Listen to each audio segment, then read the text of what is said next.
आणि पुन्हा एकदा रायगड हादरलेला आहे। रायगड जिल्ह्यातील पेण तालुक्यात धक्कादायक घटना घडली आहे।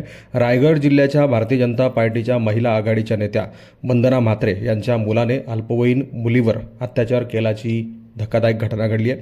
वंदना म्हात्रे यांचा मुलगा मनीष म्हात्रे याने 15 वर्षीय मुलीला लग्नाचे आमिष दाखवून आणि व्हिडिओ व्हायरल करण्याची धमकी देत लैंगिक अत्याचार केला असल्याची माहिती समोर आली आहे। या प्रकरणी पीडित मुलीच्या तक्रारीनंतर पेण पोलिसांनी मनीष म्हात्रे विरोधात गुन्हा दाखल केला आहे। तक्रारीनुसार सप्टेंबर 2024 पासून तो पीडित मुलीवर अत्याचार करत होता।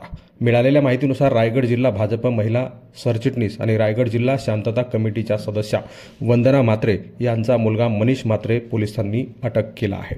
मनीष म्हात्रे याने अल्पवयीन मुलीवर लैंगिक अत्याचार केले असून त्याविरोधात पोक्सो कायद्याअंतर्गत गुन्हा दाखल केला आहे।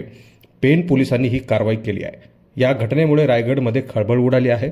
भारतीय न्याय संहिता कलम 64(2)(1), 64(2)(m) तसेच बालकांचे लैंगिक अपराधपासून संरक्षण अधिनियम 2012 468 पोक्सोनुसार मनीष म्हात्रे विरोधात गुन्हा दाखल करण्यात आला आहे।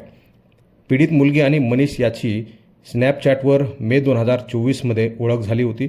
त्यावरच ते एकमेकांशी बोलू लागले। ऑगस्ट 2024 मध्ये मनीषने पीडित मुलीला लग्नाचे आमिष दाखवत प्रेमाच्या जाळ्यात ओढले। दरम्यान वंदना म्हात्रे या भारतीय जनता पार्टीच्या आमदार चित्रा वाघ यांच्या अत्यंत निकटवर्तीय आहेत। तर चित्रा वाघ या वंदना म्हात्रे यांना बहीण मानतात आणि आता याच वंदना म्हात्रे यांच्या मुलानं अल्पवयीन मुलीवर बलात्कार केला आहे। त्यामुळे चित्रा वाघ यांना विरोधक घेरण्याची तयारी करत आहेत। कारण 2 दिवसांपूर्वी पुण्यातील स्वारगेट बस स्थानकात झालेल्या बलात्कार प्रकरणातील आरोपी हा शरद पवार गटाचा कार्यकर्ता असल्याची पोस्ट काल चित्रा वाघ यांनी केली होती। आता चित्रा वाघ यांच्या पार्टीच्या महिला आघाडीच्या नेत्याच्या मुलाने अत्याचार केला आहे, त्यामुळे वातावरण तापणार असल्याचं चित्र आहे। आज एक आनंदाची गोष्ट तुमच्यासोबत शेअर करायची आहे।